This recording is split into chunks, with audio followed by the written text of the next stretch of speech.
السلام علیکم ورحمۃ اللہ وبرکاتہ نحمد و نصلی علی رسول الکریم فقال اللہ تبارک و تعالی فی القرآن المجید اعوذ باللہ من الشیطان الرجیم بسم اللہ الرحمن الرحیم واتخذ قوم موسیٰ من بعدہ من حلیہم عجلا جسدا لہ خوارا الم یروا انہ لا یکلمہم ولا یہدیہم سبیلا اتخذوہ وکانوا ظالمین رب اشرح لی صدری ویسر لی امری واحلل عقدۃ من لسانی یفقہوا قولی۔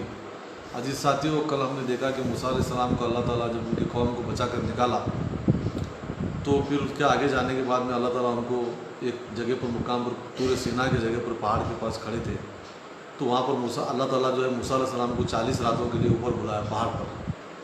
وہ ان کو وہاں پر احکامات کتاب دینے والا تھا اللہ تعالیٰ۔ وہ 40 راتوں تک مراقبہ کر کے وہاں پر جو ہے روزے رکھ کے موسیٰ علیہ السلام اللہ سے ڈائریکٹ کانٹیکٹ میں رہے، تو پھر وہ پوری ٹریننگ ہو گئی ان کی کس طرح سے وہ احکامات لاگو کرنا چاہیے۔ تو 40 دن تک اوپر گئے، پھر اللہ تعالیٰ کے اور ان کا جو ہے اللہ اور موسیٰ علیہ السلام کی جو بات چیت ہوئی وہ دیکھی۔ موسیٰ علیہ السلام نے جو ہے اللہ کا دیدار کرنے کا ارادہ کیا۔ اللہ نے پھر ان کو کہا کہ تم نہیں دیکھ سکتے۔ اللہ اپنی تجلی پہاڑ پر ڈالا تو پہاڑ جو ہے ریزہ ریزہ ہو گیا، پھٹ گیا۔ پھر اس کے بعد جب موسیٰ علیہ السلام کو کیا احکامات دینے والا تھا اللہ تعالیٰ نے وہ بھی یہاں پر بتایا کہ ایسے احکامات دوں گا جس سے جو ہے فاسق لوگ، میرے آیتوں سے غفلت برتنے والے لوگ، میرے آیتوں کا انکار کرنے والے لوگ اس کی طرف کبھی نہیں آئیں گے اور وہ برائی میں چلتے جائیں گے۔ اچھا بات کبھی ان کے سمجھ میں نہیں آئیں گی، بری بات سمجھ میں آئیں گی۔ تو یہ جو ہے اللہ تعالیٰ یہ اس لیے اللہ تعالیٰ ایسے لوگوں کو دور رکھے گا ہدایت سے، کیونکہ اس کے آیتوں کا، اللہ کے آیتوں سے جھٹلاتے ہیں اور جو کچھ اللہ سے ملاقات کرنے کا انکار کرتے ہیں ان کے سارے اعمال جو ہے دنیا میں کیے ہوئے جو کچھ نیک کام کچھ تھوڑے بہت کیے ہوں گے وہ سب ضائع ہونا، وہ سب بتایا۔ ادھر نیچے جو قوم تھی بچی یہاں پر جو چھوڑ کر گئے تھے موسیٰ علیہ السلام اپنے بھائی ہارون علیہ السلام کو چھوڑ کر، ان کے اندر ایک بہت بڑا فتنہ برپا ہوا۔ وہ 40 دن موسیٰ علیہ السلام نہیں آئے تو ان کے اندر جب میں بتایا تھا کہ مکس کلچر میں رہنے کے بعد جو ہے یا پھر کسی دوسرے قوم کے اندر دب جانے کے بعد میں جو ہے نئے نئے رسومات وہ قوم کے اندر آنا شروع ہوتے۔ اس طرح سے جو ہے بنی اسرائیل قوم کے مسلمان تھے، یعقوب علیہ السلام کے بیٹے تھے پورے 12 بیٹے، یوسف علیہ السلام ان کے اندر بھائی نبی بنے، پھر وہ نبی کے اولاد نبی کے بھائی بند تھے۔ آگے وہ جا کر جب غلامی کے اندر آ گئے تو اتنے ان کے اندر شرک کی چیزیں آ گئے کہ وہ ابھی سامنے تازہ حالات تھے۔ موسیٰ علیہ السلام کا عصا جو ہے فرعون کے جادوگروں کو شکست دیا، کئی عذاب ان کے پر آئے، وہ بھی سر دور ہو گئے۔ پھر دریا پاڑ کر اللہ ان کو وہ عصا کی وجہ سے باہر نکالا۔ ایک اللہ کو ماننے کی، عبادت کرنے کی جو دعوت موسیٰ علیہ السلام دے رہے تھے اس کے سارے معجزات تازہ تھے، اس کے باوجود بھی بت پرستی کرنے پر آمادہ ہو گئے، ہمارے لیے بھی ایسا بڑا خدا بناؤ، یہ سارے باتیں کر رہے تھے۔ اب موسیٰ علیہ السلام 40 دن چلے گئے تو یہاں پر کوئی نہیں بچا۔ ہارون علیہ السلام نرم مزاج تھے تو ان کی وجہ سے جو ہے ان کے اندر فتنہ آ گیا کہ انہوں نے ایک پتلا بنایا گائے کا، بچڑے کا، زیورات اپنے نکال کر بنایا۔ ان کے اندر ایک سامری نام کا آدمی تھا، وہ سامری نام کا آدمی چالاکی سے لوگوں کو بہکایا اور وہ بیل کی آواز اس میں آتی تھی۔ کہا جاتا ہے کہ وہ ہوا وہ جو ہے اندر سے جو پورا جو ہے بالکل خالی تھا تو ہوا گزرتی تو اس کے اندر سے جو ہے آواز آتی تھی، تو اس کو جو خدا مان کر پوجنے لگے۔ تو وہ چیز جو ہے ان کے اندر جو ہے جب کبھی کتاب سے ہٹتے ہیں، نبی کی باتوں سے قوم ہٹ جاتی ہے تو ان کے اندر شرک جو ہے بھرنے لگتا ہے۔ پھر وہ کس حد تک بھی شرک پہ جا سکتے ہیں، اللہ کی باتوں کو بھول جاتے ہیں۔ 2-3 مہینے پہلے اتنا بڑا واقعہ ہوا تھا، اللہ ان کو جو ہے بچا کر نکالا، پھر ان کو غرق کر دیا، جس کی کبھی امید بھی نہیں تھی ان کو کہ اس سے بچ کر کبھی نکل سکتے، لیکن اللہ نے ان کو نکالا۔ اس کے باوجود بھی جو ہے بت پرستی کرنا شروع کیا، بچڑا بنا کر اس کو خدا بننا شروع کر دیے۔ وہی بات یہاں پر آگے بیان کی جا رہی ہے کہ یہ بھی جو ہے موسیٰ علیہ السلام کے قصے میں جیسا میں شروع میں بتایا تھا، مسلمانوں کو بھی اس کے اندر سبق دیا گیا ہے کہ حق کے باطل کے خلاف کتنی بھی بڑی سلطنت ہو، کتنا بھی بڑا سپر پاور ہو، شروعات ایک آدمی سے ہوتی ہے۔ وہ حق کے راستے میں اپنے آپ کو اتارتا ہے، باطل کے خلاف، جھوٹی طاقتوں کے خلاف اپنے آپ کو کھڑا کرتا ہے، ڈٹے رکھتا ہے۔ پھر اللہ تعالیٰ ان کی مدد کر کے کس طرح سے باطل طاقتوں کو، جھوٹی طاقتوں کو، قوموں کو برباد کرتا ہے، پوری کی پوری سلطنت کی سلطنت اللہ تعالیٰ فوج کی فوج برباد کرتا ہے اور مسلمانوں کو ہاتھ پر چلنے والا کس طرح سے بچاتا ہے۔ یہ مسلمانوں کو اس کے اندر سبق ملا ہے۔ کیا حضور صلی اللہ علیہ وسلم کے زمانے میں جو مسلمان صحابہ اکرام تھے مکہ میں، اور آنے والے تمام قیامت تک کے جو حق پرست لوگ ہیں ان کے لیے اس کے اندر سبق ہے کہ کبھی ہمت نہیں ہارنا اور کبھی بھی چھوٹی موٹی آزمائش سے ڈر کر پیچھے نہیں ہٹنا چاہیے، حق کے بارے میں ڈٹے رہنا چاہیے۔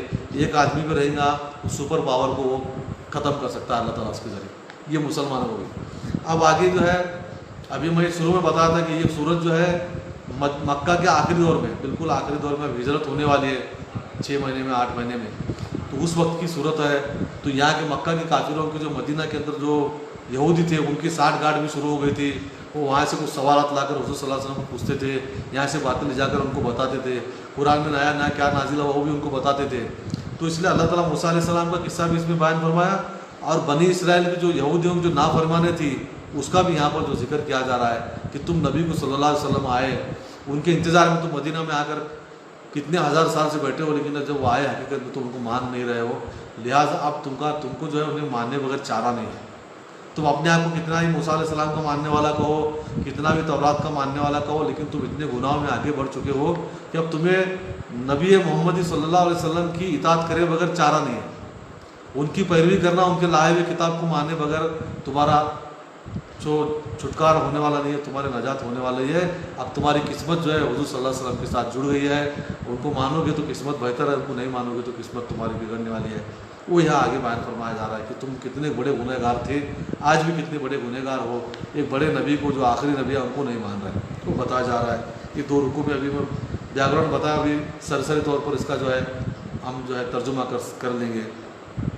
اس پہ اللہ تعالیٰ بیان فرما رہا, موسیٰ علیہ السلام کی قوم نے اس کے بعد بنا لیا اپنے زیوروں سے ایک بچڑا, اور اس میں سے ایک ریڑھ جیسی کی گائے جیسی آواز آتی تھی. کیا انہوں نے نہ دیکھا کہ نہ وہ ان سے کلام کرتا ہے, نہ انہیں راہ دکھاتا ہے راستہ. انہوں نے اسے معبود بنا لیا. وہ ظالم تھے. ایک بچڑے کو معبود خدا ماننا کتنی بڑی جو ہے کم عقلی کی نشانی ہے. اللہ نے ایک جملے میں جواب دیا, کیا وہ نہیں دیکھتے کہ نہ وہ ان کی بات سنتا ہے, نہ ان کو رہنمائی کرتا ہے. یہ جو بچڑا ہے, جو بچڑے کا گو ونش پورا ہے, اس میں اللہ نے لفظ استعمال کیا بچڑا, یعنی سب گائے بھی آ گئی. جو یہاں ہمارے مہاراشٹر میں اوپر مانتے لوگ, جو نارتھ میں مانتے ہیں گائے, وہ گائے بھی آ گئی. ساؤتھ میں بیل کو مانتے ہیں, بیل بھی آ گئے, سب آ گئے. بچڑے کو معبود بنا لیا. تو وہ بچڑا جو ہے نہ ان کی بات سنتا ہے, نہ کسی کوئی دعا سنتا ہے, نہ کوئی حکم مانتا ہے, نہ کوئی ریکویسٹ سنتا ہے, کچھ بھی نہیں سنتا. بات سننے کا مطلب وہ بھی ہے اللہ تعالیٰ کی بات تمہاری پوری کرنا, تمہاری دعا کو قبول کرنا, وہ کرنے کی طاقت نہیں ہے. اور دوسری بات, نہ تمہاری رہنمائی کرتا, نہ تمہیں کوئی ڈائریکشن دے سکتا ہے کیا کرنا چاہیے کیا نہیں کرنا چاہیے, کیا اچھا ہے تمہارے لیے کیا برا ہے, کون سی چیز کتنی زیادہ کرنا چاہیے, کم سے کم کتنا کرنا چاہیے, تمہارے معاملات کیسے ہوئے, کوئی بھی ڈائریکشن نہیں دے رہا. ایسا کیسا خدا, تمہیں سمجھ میں نہیں آتی بات, اتنی بات بتائی گئی ہے. اور ہمیں بھی قرآن کی اس باتوں سے دلیل سے جو ہے جواب دینا چاہیے کہ بھائی ہم کسی خدا, تم جسے خدا مانتے ہو ہم سے اس لیے نہیں مانتے, نہ وہ ہماری بات سنتا ہے, نہ ہمیں کوئی ڈائریکشن دیتا ہے. کوئی کتاب لکھی ہوئی تو بتاؤ, بچڑے نے کوئی احکامات دیے ہیں تو بتاؤ, کوئی بات بتائیے فلاں دن بچڑے نے یہ کہا تھا کہ یہ کہو, یہ گھاس کھائیے میں کھاتا ہوں, یہ تمہارے ہارٹ اٹیک کے لیے اچھی ہے, یہ گھاس مت کھائیے میں نے دیکھا ہے, اس سے تمہیں کچھ بھی نہیں ہے. نہ کوئی روحانی تعلیمات دی ہے کہ فلاں عبادت کرو, کچھ بھی نہیں ہے. تو اسے کیسا خدا مانے. وہ اللہ تعالیٰ بیان فرما رہا ہے, وَلَمَّا سُقِطَ فِي أَيْدِيهِمْ وَرَأَوْا أَنَّهُمْ قَدْ ضَلُّوا قَالُوا لَئِن لَّمْ يَرْحَمْنَا رَبُّنَا وَيَغْفِرْ لَنَا لَنَكُونَنَّ مِنَ الْخَاسِرِينَ. اور جب وہ نادم ہوئے اور انہوں نے دیکھا کہ وہ گمراہ ہو گئے تھے تو کہنے لگے ہمارے رب نے ہم پر رحم نہ کیا اور ہمیں نہ بخشا تو ہم ضرور خسارہ پانے والے ہو جائیں گے. کچھ لوگ ان کے اندر نادم ہوئے, ان کے گناہوں پر پچھتاوا ہوا. کب وہ مطلب بات کی بات ہے, یہ شروع میں بھی کہا گیا ہے کہ اس میں کچھ لوگ تھے پچھتاوا وہ کرے تھے. کب کرے تھے؟ موسیٰ علیہ السلام آ کر ان کو جو ہے تب تاکید کی.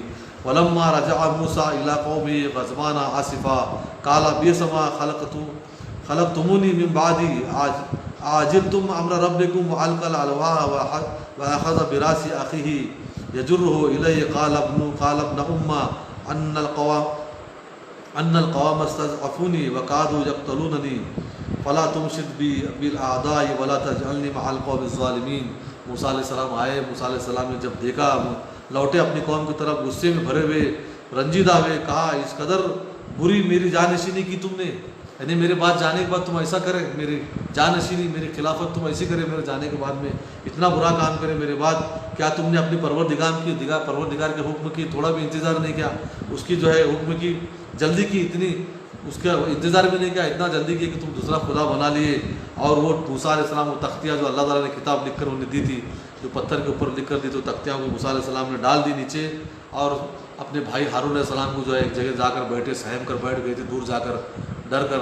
ان کے بال پکڑ کر ان سے پوچھنے لگے, کھینچنے لگے بال, پوچھے کہ تم نے ان کو روکا کیوں نہیں, تو وہ کہنے لگے، ہارون علیہ السلام بولے کہ اے میری ماں کے بیٹے یعنی میرے بھائی، مجھے ان لوگوں نے کمزور کر رکھا تھا اور قریب تھا کہ مجھے قتل کر ڈالتے.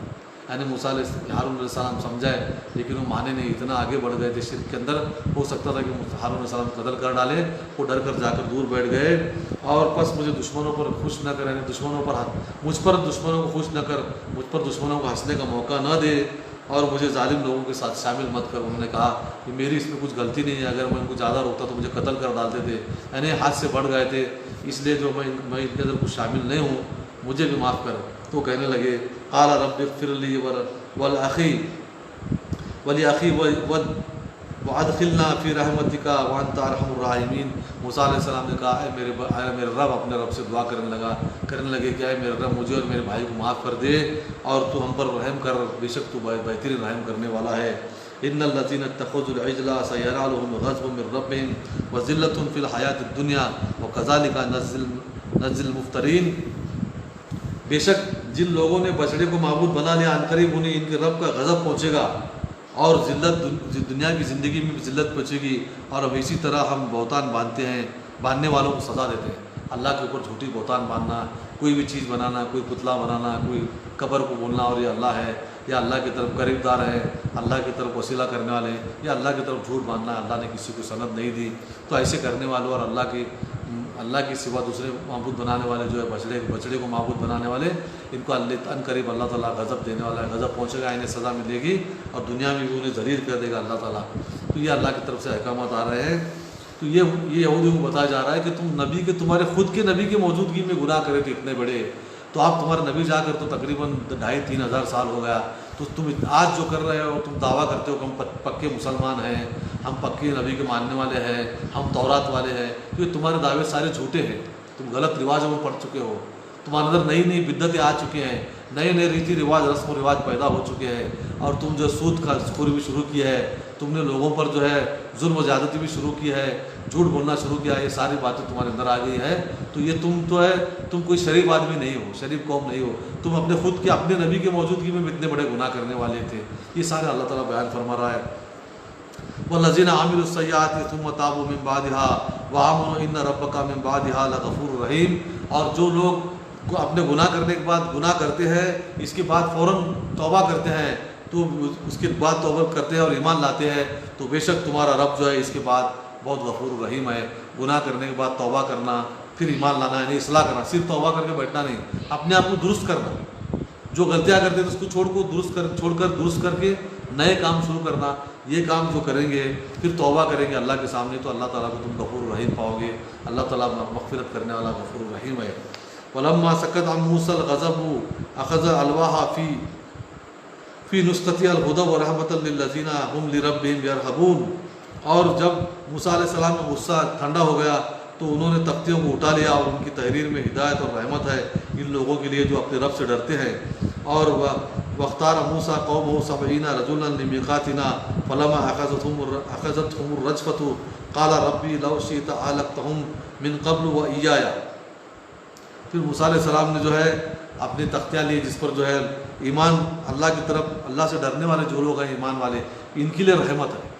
یعنی جو اللہ کی کتابیں ہوتی ہیں اس میں جو اللہ کے ڈرنے والے لوگ رہتے ہیں ان کے لیے رحمت رہتی ہے. وہ ڈر کر اس سے احکامات حاصل کر کے، اس سے رہنمائی دے کر، اس سے ڈائریکشن لے کر اپنی زندگیاں سدھارتے ہیں، تو ان کی زندگی میں، دنیا میں بھی آخرت میں بھی، دونوں میں خوشحالی ملتی ہے. تو رحمت ان کی اللہ کی طرف سے بھی رحمت ہوتی ہے.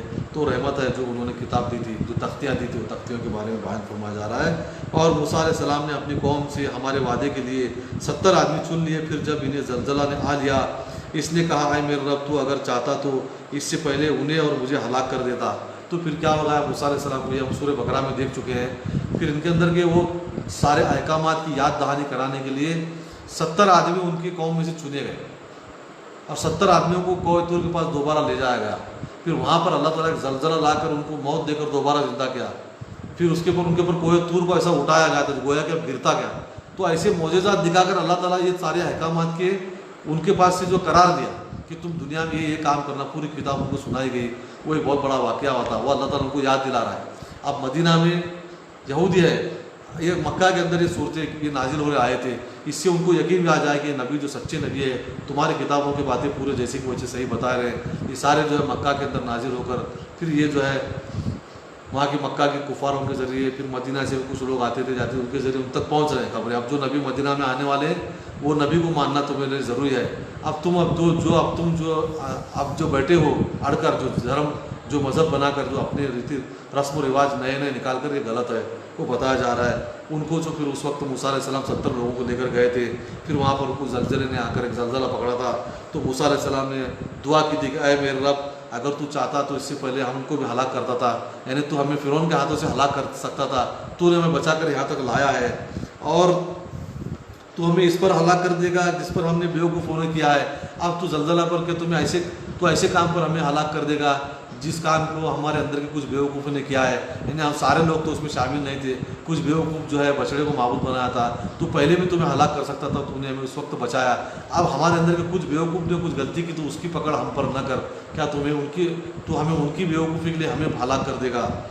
کیا یہ نہیں مگر صرف تیری آزمائش ہے، تو اس سے جس کو چاہے گمراہ کرے، جس کو چاہے وتہدی من تشاء انت ولینا فاغفر لنا وارحمنا وانت خیر الغافرین، اور تو جس کو چاہے گمراہ کرے اور جس کو چاہے ہدایت دے، بے شک تو ہی ہمارا وکیل ہے، تو ہی ہمارا کام بنانے والا ہے، تو ہی ہمارا کارساز ہے، اور تو بہترین بخشنے والا ہے۔ یہ موسیٰ علیہ السلام نے دعا کی وہاں پر، تو جو ہے اس کے اندر تیری آزمائش تھی، اللہ تعالیٰ بیان فرما، یعنی موسیٰ علیہ السلام بیان فرما رہے قانون ہے اللہ تعالیٰ کا۔ ایسے آزمائشی انسان کی دل کے زندگی میں پرسنلی بھی آتے رہتے ہیں، کلیکٹیولی بھی آتے رہتے ہیں، پوری امت کے سامنے بھی آتے رہتے ہیں۔ اللہ تعالیٰ کا قانون ہے، دنیا کو اللہ نے بنایا ہی آزمائش کے لیے ہے۔ اس سے پہلے ہم نے دیکھے کہ موسیٰ علیہ السلام نے کہا تھا کہ پھر تم ڈرو، جب فرعون کا موسیٰ علیہ السلام کا آمنا سامنا ہوا، جو جادوگروں کا جو مقابلہ ہوا، تو قوم کے لوگ کیا کہہ رہے تھے کہ تو نہیں تھا تب بھی ہم تکلیف میں تھے، آپ تو آیا تکلیف میں ہے۔ تو موسیٰ علیہ السلام نے کیا کہا تھا؟ نہیں، تم اپنے رب سے دعا کرو، اس کا تقوی اختیار کرو، وہ تمہیں جو ہے عنقریب تمہارے دشمن کو ہلاک کر دے گا، تمہیں زمین میں وارث بنائے گا، پھر دیکھے گا تم کیا کرتے۔ یعنی یہ سب کچھ کیا ہے، کس لیے چل رہا ہے؟ تم کیا کرتے ہیں اللہ تعالیٰ دیکھ رہا ہے، یہ آزمائش میں ڈال رہا ہے۔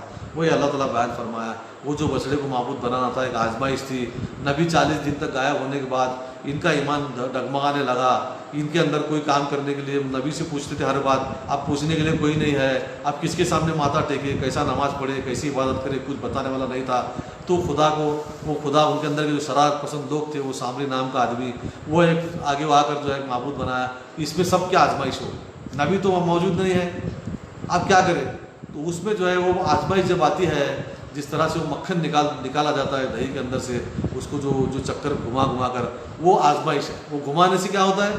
پانی الگ نکلتا ہے اور مسکا جو ہے وہ الگ نکلتا ہے۔ وہ آزمائش کی چکر ہے، اللہ تعالیٰ انسانوں کے درمیان لاتے رہتا ہے۔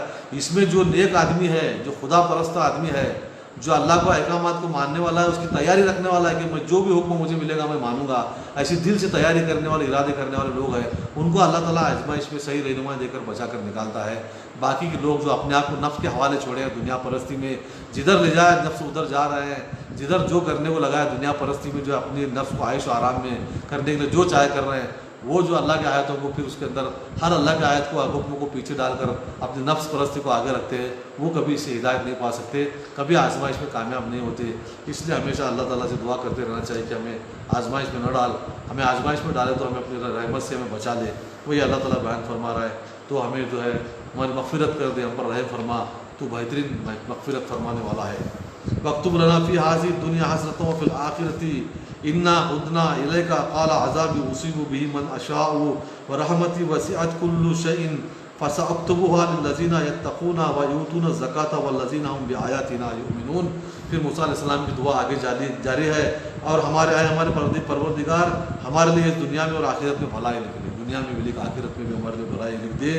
بے شک ہم نے تیری طرف رجوع کیا، اور ہم نے تیری طرف اگر رجوع کیا، اپنے آپ کو تیرے راستے پہ ڈال دیا ہے، تو ہمارے لیے دنیا میں آخرت میں بھلائی لکھ دے۔ اس نے کہا، اللہ تعالیٰ نے فرمایا، میں اپنا عذاب جس کو چاہوں گا دوں گا، اور میرے رحمت پر ہر شے پر وسیع ہے۔ میں اپنا عذاب جسے چاہے اسے دوں گا، لیکن میری رحمت تو پورے عام ہے۔ یہ دنیا میں کائنات میں جو کچھ بھی چل رہا ہے، پورا رحمت کی وجہ سے چل رہا ہے اللہ تعالیٰ۔ اس کے اندر جو کوئی ٹیڑھی راہ اختیار کرتا ہے، اللہ کے ساتھ سرکشی کرتا ہے، حق کو چھوڑ کر ناحق کا راستہ استعمال کرتا ہے، اس پر اس کا غضب آتا ہے۔ باقی کا پورا دنیا کا پوری کائنات کا کاروبار جو چل رہا ہے وہ رحمت پر چل رہا ہے. پوری رحمت جو ہے بیسیکلی رحمت عام ہے. غضب بیچ میں آتا ہے. غضب جب اللہ کی کوئی بندہ نافرمانی کرتا ہے تو تب غضب آتا ہے. تو اللہ تعالیٰ بیان فرما رہا ہے کہ میں جو ہے عذاب پیچھے بھی چاہوں گا اسے دوں گا، لیکن میری رحمت پھیلی بھی ہے، ساری طرف وسیع ہے. اور سو میں عین قریب لکھ دوں گا ان کے لیے جو ڈرتے ہیں اور زکوٰۃ دیتے ہیں اور ہمارے آیت پر ایمان رکھتے ہیں، یعنی ان کے لیے بھلائی لکھ دوں گا جو ڈرتے ہیں، تقوی والے ہیں اور ایمان لاتے ہیں اور زکوٰۃ دیتے ہیں. یہ زکوٰۃ دینا ہے اللہ تعالیٰ کی بہت بڑی رضا، اپنے مال کو پاک کرنے کی، اپنے نفس کو پاک کرنے کی یہ عمل ہے. ابھی رمضان بھی ہے. زکوٰۃ دینا بہت بڑی کنڈیشن ہے اسلام کی. اللہ تعالیٰ یہاں بھی بیان فرما رہا ہے کہ میں بھلائی ان کے لیے لکھ دوں گا جو ڈرتے ہیں اور جو ایمان لاتے ہیں اور جو زکوٰۃ دیتے ہیں. تو زکوٰۃ بہت بڑی، ابھی رمضان چالو ہے، سارے مسلمان زکوٰۃ نکال رہے ہیں، بولنے کی ضرورت نہیں ہے، لیکن پھر بھی زیادہ سے زیادہ زکوٰۃ نکالے. مال میں کاٹ چھاٹ کر کے فلاں جگہ یہ ہے، فلاں زمین پھنسی ہوئی ہے، فلاں مال بک رہا نہیں ہے، فلاں مال خراب ہے، وہ کھیت تو کیا ہے وہ قرضے سے لیا ہوا ہے، گھر قرضے سے لیا ہے، ایسا ویسا کر کے جو ہے کاٹ چھاٹ نہیں کرنا چاہیے. زیادہ سے زیادہ زکوٰۃ نکال کر دینی چاہیے. اس سے مال بھی پاک ہوتا ہے، اپنا نفس بھی پاک ہوتا ہے. والذین هم بآیاتنا یؤمنون، اور میرے آیتوں کو جو ایمان لاتے ہیں، ہمارے آیتوں پر ایمان لاتے ہیں، ان کے لیے بھلائی لکھ دوں گا. اللہ تعالیٰ کی بھلائی دیکھو دنیا میں قرآن نے صاف صاف بتایا. کل ہم نے دیکھا تھا جو ہمارے آیتوں سے غافل ہوتے ہیں ان لوگوں کو میں ادھر آنے بھی نہیں دوں گا. اور وہ لوگ غافل ہیں، وہ جو دنیا پرستی میں بھٹک گئے ہیں. اور جو لوگ ایمان لاتے ہیں، ڈرتے ہیں، اللہ کی آیتوں پر ایمان لاتے ہیں، زکوٰۃ دیتے ہیں، ان کے لیے میں دنیا اور آخرت میں بھلائی لکھوں گا. صاف صاف احکامات ہیں. ہم اگر سمجھو ہے ہمارا دل میں ڈر نہیں ہے، اللہ کے احکامات کو توڑ رہے ہیں اور رسول کی سنتوں کو جو ہے توڑ رہے ہیں دھڑلے سے، اور ہم اپنے آپ کو مسلمان کہہ رہے ہیں، اللہ کی رحمت کے امیدوار ہیں، تو ایسا نہیں ہو سکتا. دنیا میں مال و دولت کما سکتے ہو، عیش و عشرت کر سکتے ہو، لیکن آخرت میں تو پکڑ ہونے والی ہے. یہ اللہ تعالیٰ یہاں پر بیان فرما رہا ہے کہ میں بھلائی ان کے لیے لکھوں گا جو ڈرتے ہیں، تقوی اختیار کرتے ہیں، زکوٰۃ دیتے ہیں اور مجھ پر ایمان لاتے ہیں اور ہمارے آیتوں پر ایمان لاتے ہیں. الذین یتبعون الرسول النبی الامی الذی یجدونہ مکتوبا عندہم فی التوراۃ والانجیل یأمرهم بالمعروف وینہاہم عن المنکر ویحل لهم الطیبات ویحرم علیہم الخبائث ویضع عنہم اصرهم والاغلال التي كانت علیہم. اب یہ بتایا جا رہا ہے کہ اب جو ہے میں ان لوگوں کو بخشوں گا جو تقوی رکھتے ہیں، صرف تورات کے ماننے والے ہیں، موسیٰ علیہ السلام کے ماننے والے ہیں، ایسا کہہ کر غلط رسم و رواج اپنے اندر لا کر جو ہے نیا دین بنا کر چلنے والے لوگوں کو نہیں بخشوں گا. کس کو بخشوں گا؟ جو ڈرتے ہیں، ایمان لاتے ہیں، زکوٰۃ دیتے ہیں، آیاتوں کا پر ایمان لاتے ہیں اور ہمارے رسول محمد رسول نبی امی کی جو پیروی کرتے ہوئے، جس کے بارے میں لکھا ہوا ہے تورات اور انجیل میں، وہ نبی آپ آ چکے ہیں، ان کی پیروی کرنے والوں کے لیے میں دنیا اور آخرت میں بھلائی لکھوں گا. اپنے پاس تورات اور انجیل میں ان کا نام، ان کا لکھا ہوا، ان کی پیشن گوئی تمہارے پاس ہے. وہ پیشن گوئی پانے والے جو لوگ ہیں ان کو بھی نبی امی کا، یعنی یہاں پر کہا گیا امی، یعنی وہ لوگ کیا سمجھتے تھے، ایسے جینٹائل کہتے تھے. امی یعنی جو ہے ان پڑھ لوگ ہیں، جاہل گنوار لوگ ہیں. جاہل گنوار کہتے ہیں امی کہتے ہیں اب تمہاری قسمت امی کے ساتھ ہی بھلائی، تمہاری قسمت ان کے ساتھ ہی لکھی ہوئی ہے. اب نبی امی پر تمہیں ایمان لانا ہے. ایمان لاؤ گے، ان کا ذکر تمہاری کتاب میں موجود ہے، تو ویسے لوگ جو ہے ان کو بھی میں بخشوں گا اور وہ انہیں حکم دیتا ہے. اور نبی کیا کرتے ہیں، وہ بھی پورا پچھلے نبی تھے ویسے ہی حکم دیتے ہیں. وہ نبی انہیں حکم دیتا ہے بھلائی کا اور انہیں برائی سے روکتا ہے. یہ بنیادی کام ہے مسلمانوں کا. نبی کا بھی کام، نبی کی امت بھی کام، امر بالمعروف نہی عن المنکر، بنیادی کام یہاں بتایا جا رہا ہے. نبی کیا کر رہے ہیں، ایک جملے میں بتایا جا رہا ہے، وہ نبی ان کو بھلائی کا کام کا حکم دیتے ہیں، برائی سے روکتے ہیں اور ان کے لیے حلال کرتا ہے پاکیزہ چیزیں. یعنی انہوں نے اپنے مذہب کے اندر نئے نئے رسم و رواج لا کر کچھ چیز حرام کر لیے تھے. جیسا ہمارے اندر ہے فلاں عید کے دن جو ہے گوشت نہیں کھانا چاہیے، فلاں عید کے دن فلاں بیوہ عورت نہیں آنا چاہیے. یہ رسم نئے رسم لا کر جو ہے حلال کو حرام کر لیا، حرام کو حلال کر دیے. تو وہ جو حلال کی ہوئی چیزیں جو اللہ نے ان پر حلال کی تھی، جو نئے رسم و رواج لا کر انہوں نے حرام کی تھی، ویسی پاکیزہ چیزوں کو حلال کرنے والے یہ نبی ہے صلی اللہ علیہ وسلم. اور ناپاک چیزوں کو جو ہے ناپاک چیزوں کو ان کے اوپر حرام کرتے ہیں اور پاکیزہ چیزوں کو حلال کرتے ہیں. اور اتارتا ہے ایک دوسروں کے بوجھ، ان کے توق ان پر جو پڑے تھے، ان کے اندر رسم و رواج کے توق ان کے گلے میں پڑے ہوئے تھے، وہ ان کے نبی ہلکے کرنے والے نبی ہیں. آج بھی ہمارے مسلمانوں کو سوچنا چاہیے کہ اللہ کے رسول صلی اللہ علیہ وسلم کو جو کام تھا اس کے اندر یہ بھی کام تھا کہ رسم و رواج کے جو بوجھ تمہارے اندر پڑے ہوئے تھے وہ بوجھ ہلکے کرنا. توق کہا جا رہا ہے جو گلے میں زنجیریں لٹکائی جاتی ہیں جس سے انسان چل نہیں سکتا, ایسے رسم و رواج کی توق جو ہے نئے نئے رسم و رواج نکال کر جو ہے امتوں بگڑ جاتی ہے. فلاں جو ہے جو ہمارے اندر کئی ایسی چیزیں جو وہ بتایا کہ فلاں عید کے دن جو ہے گوشت نہیں کھانا چاہیے, فلاں عید کے دن بیوہ کو باہر بٹانا چاہیے, فلاں جو ہے وہ ایسی بھی چیزیں ہمارے یہاں جو ہے بدھ کے دن بیٹے کو بھیجنا نہیں چاہیے, جمعرات کو منگل کے دن سنیچر کے دن بہو کو لانا نہیں چاہیے. یہ ساری چیزیں جو ہے اب سنیچر کے دن اگر بیچارے کو چھٹی ہوگی تو وہ دوسرے دن جو ہے وہ اپنا کام بزنس چھوڑ کر, یہ نقصان تمہارے گلے میں توق پڑے ہوئے, یہ زنجیریں پڑے ہوئے رسم و رواج کے. فلاں جو ہے نیاز کرنا چاہیے, فلاں بابا کی نیاز ہے 3 بکرے 4 بکرے کاٹ رہے ہیں, قرضہ کر رہے ہیں, جن کے پاس مال ہے وہ بات الگ ہے, اس کے لیے لوگ قرضہ کرتے ہیں, پھر کچھ بھی غلط کام کر کے کماتے ہیں. یہ سب گلے میں بوجھ پڑے ہوئے ہیں. نہیں ہمارے دادا نے منت مانگی تھی ہر سال میں کروں گا, وہ دادا نے منت مانگی تھی, پوتے جو ہے اس کا جو ہے بوجھ ڈھو رہے ہیں. یہ سارے بوجھ ہلکا کرنے کے لیے نبی آئے ہیں. وہ اغلال التی کانت علیہم, ان کے اوپر پڑے ہوئے بوجھ تھے, گلے میں لدے ہوئے جو بوجھ تھے وہ اتارنے کے لیے نبی آئے ہیں. فالذین آمنوا بھی وعزروہ ونصرہ واتبعوا النور الذی انزل معہ اولئک هم المفلحون. پھر پس جو لوگ اس پر ایمان لائے گا نبی صلی اللہ علیہ وسلم پر, اور ان کی جو ہے ان کی رفاقت کریں گے, ان کی عزت کریں گے, ان کے ساتھ اٹھے بیٹھیں گے اور ان کی مدد کریں گے اور ان کی پیروی کریں گے اس نور کی جو ان کے ساتھ دے بھیجا گیا ہے, یعنی اللہ کے رسول صلی اللہ علیہ وسلم کو نور الذی واتبعوا النور الذی انزل معہ, اور اس نور کی پیروی کریں گے جو اس کے ساتھ اتارا گیا, نازل کیا گیا. یعنی حضور صلی اللہ علیہ وسلم کے ساتھ کیا نازل کیا گیا؟ قرآن کو نور کہا گیا. قرآن یہ بات دھیان میں رکھیے, قرآن اس کی صورت میں اور آگے بھی آئیں گے. نور و بشر کا ہمارے اندر ایک مسئلہ ہے جس کے اندر صاف آیت ہے, 157 نمبر کی آیت ہے قرآن سورہ اعراف کی.